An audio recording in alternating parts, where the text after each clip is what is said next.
It's not just an ordinary Tuesday. Welcome to Terrier Tuesdays, the show where you can get to know some of Boston University's best and brightest student athletes.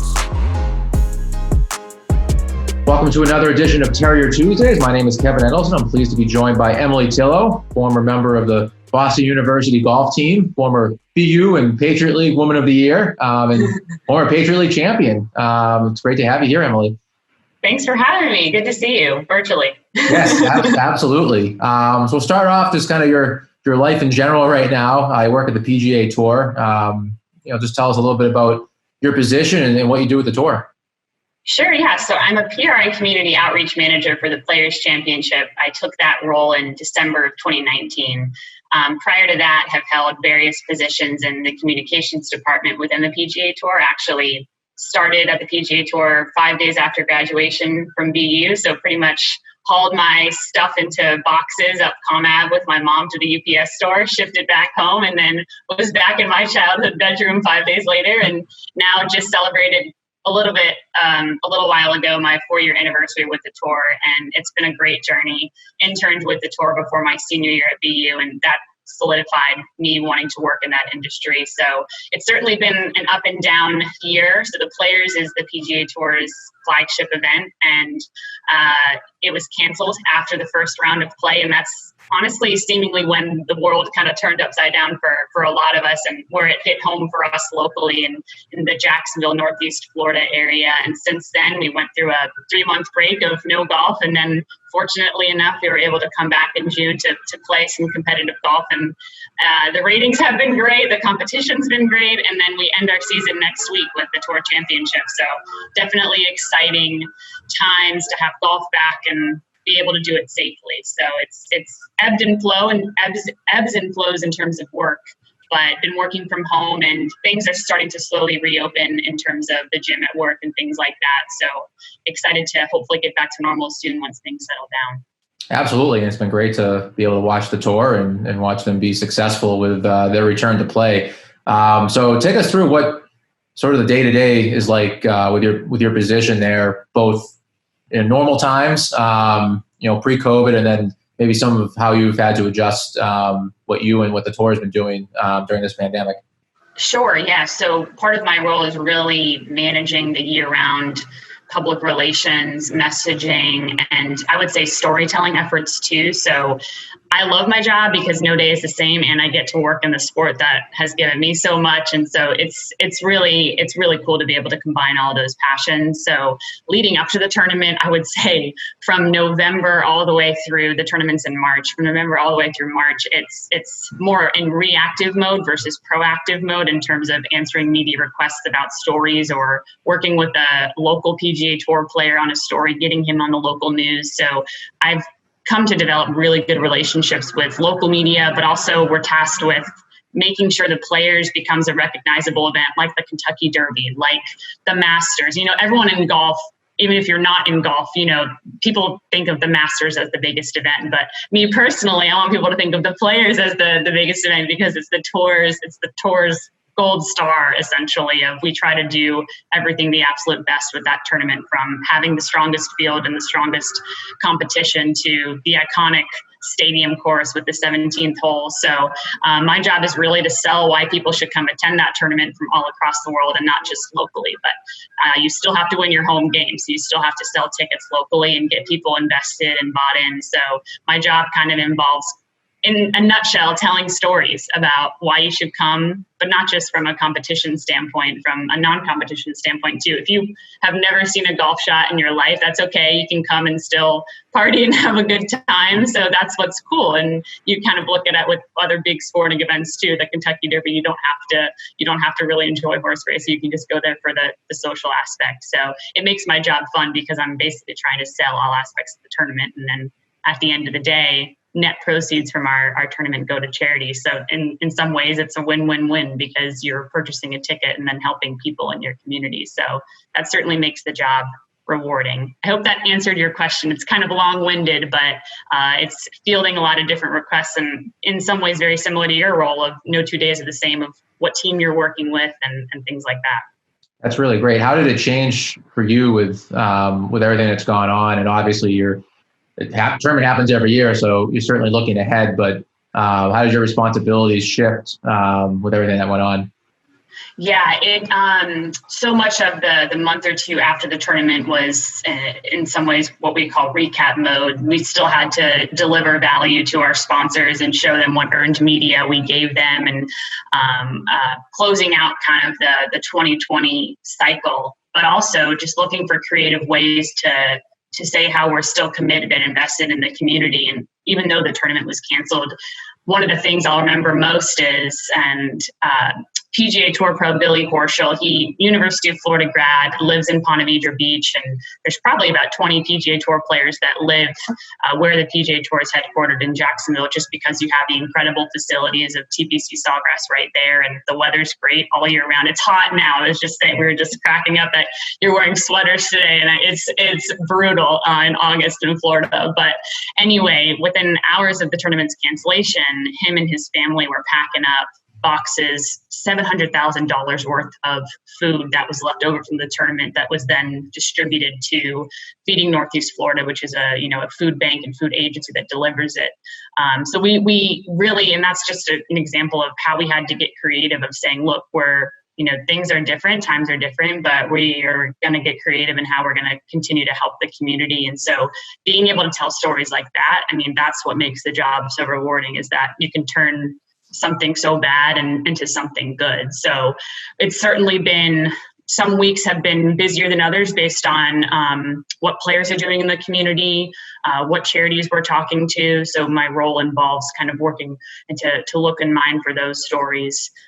But it's scenario planning right now too for the 2021 event, just because there's still so many unknowns. We're hopeful, obviously, that we can have fans back on site, but working through the logistics with our executive director of what does that look like? What does capacity look like? What does the experience look like on site? Because everything's going to be different here moving forward, I think, for every sport. NFL is doing it. NBA is making changes. You're going to have to make changes. So right now it's just determining the messaging points of what can we contribute to the community with what the resources that we have and what we're working with right now in the day-to-day that's constantly changing. That's great. How cool is it? Oftentimes when athletes remain in their sport professionally, it's either as a coach or as an athlete competing at the highest level, but you're able to stay within golf, and work behind the scenes, which is not always the case. Those opportunities aren't always present. So how cool is it to, be able to be a professional in golf, even though it's not directly in competition? Yes, it's so cool. It's to think that I'm so grateful that I got that internship, because who knows, if I didn't get that internship and didn't have that great experience, I may not even be here. So I consider myself very, very lucky that I get to work with such a talented team. It's high energy, it's passionate people who, not all of them love golf, but they just love what they do and are mission-driven people. And it's really rewarding at the end of the day. Nothing compares to when you finish a tournament and that awesome feeling of like, oh my God, and we just, you pour your heart and soul into something and you see it all come together. And like you said, the ins and outs and the behind the scenes, I didn't even know what it takes to put on a tournament. And people see it on TV and they're just like, you just do that 1 week a year. What do you do the rest of the year? But there's so much that goes into it, from operations to sales to hospitality to, deliverables for all your different partners. It's a community event. It takes a lot of different people to make it happen. So that's what makes it fun.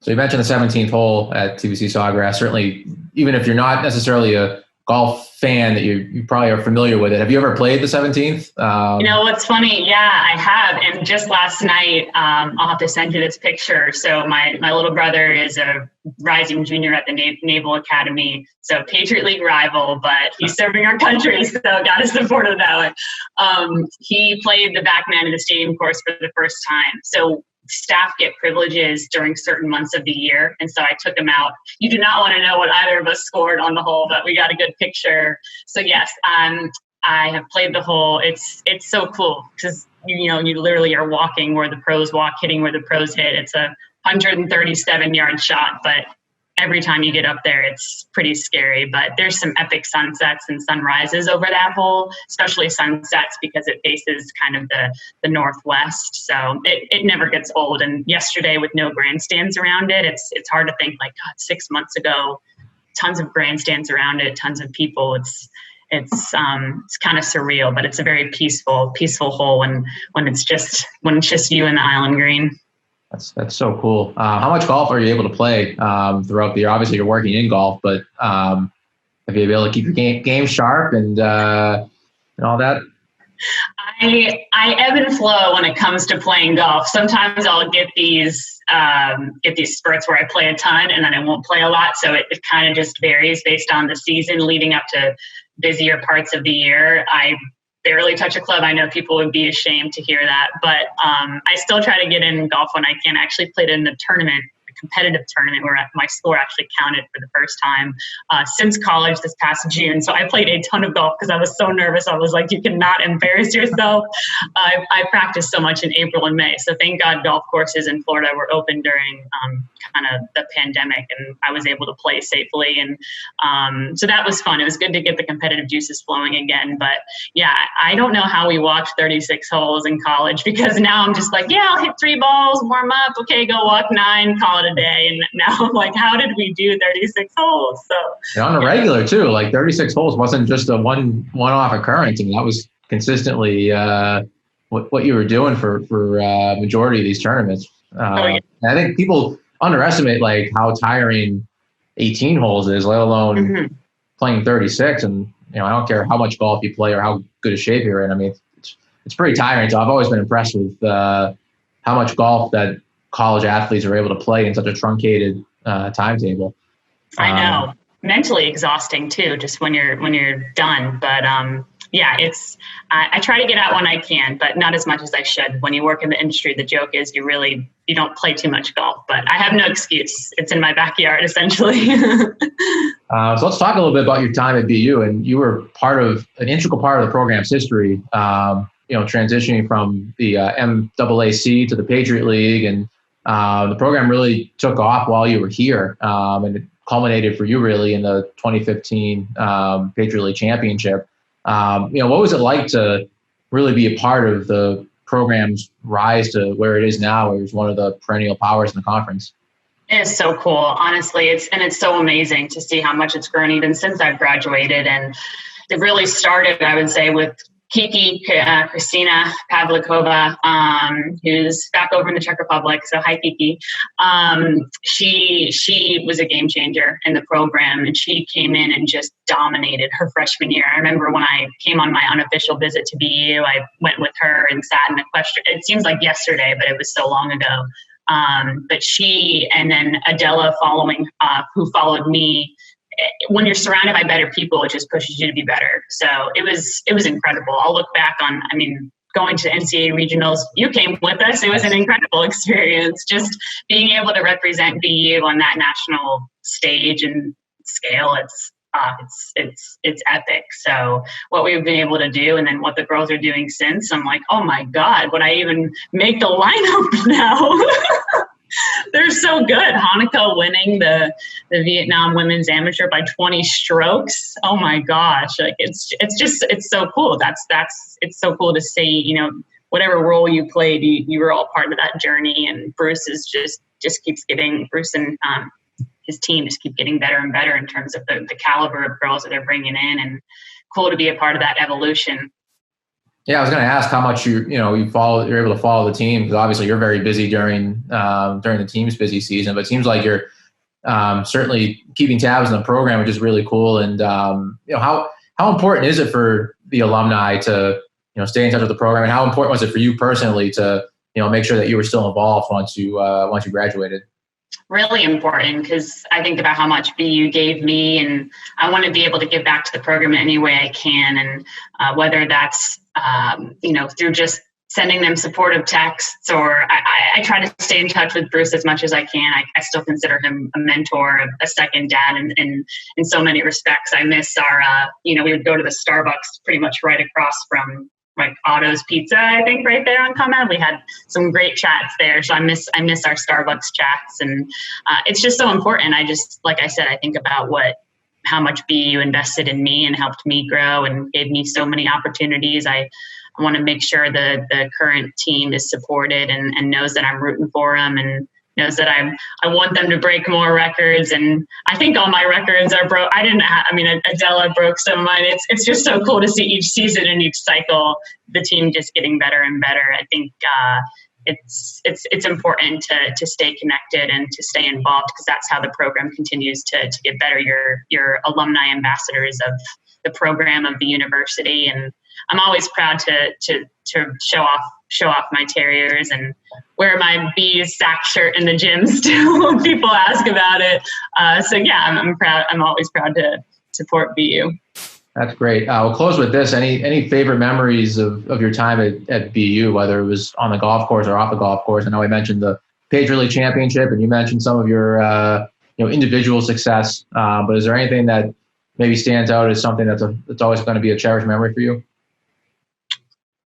There's too many, Kevin. There's too many. I would just say the people. It's the community. It's whether you're my teammate Maddie, who was our DJ in the van for so many rides to and from practices. I still listen to some of her playlists when I do my 8-mile bike rides to channel the former workouts that we did with Glenn Harris. Love his phrase, "win the day," too. That's stuck with me. I just love that. It's so simple, but it's so powerful. So the people for sure. I think, just the community. I miss my view from Stubby, waking up and seeing Harvard across the river. But the places we went to with BU golf, the tournaments, the competitions, the ability to travel all over the country and do that. But I would just say I just miss the people and the community and how closely connected we were. So it's hard to pinpoint one. Well, we certainly miss you, and hopefully when everything returns back to as normal as we can be, we'll look forward to having you back around campus, and we wish you the best of luck as hopefully the players is able to go on as scheduled in 2021 with fans in the stands. It's such a great tournament, and I know as a golf fan, I always look forward to watching it. And it's even cooler now knowing that obviously you're a main part of the behind the scenes operations of it. So it's always got some BU flavor to it, which is great. So thanks so much for joining me, and we wish you the best of success going forward. Thank you, Kevin. I really appreciate it. Miss you guys too, and hope to see you soon.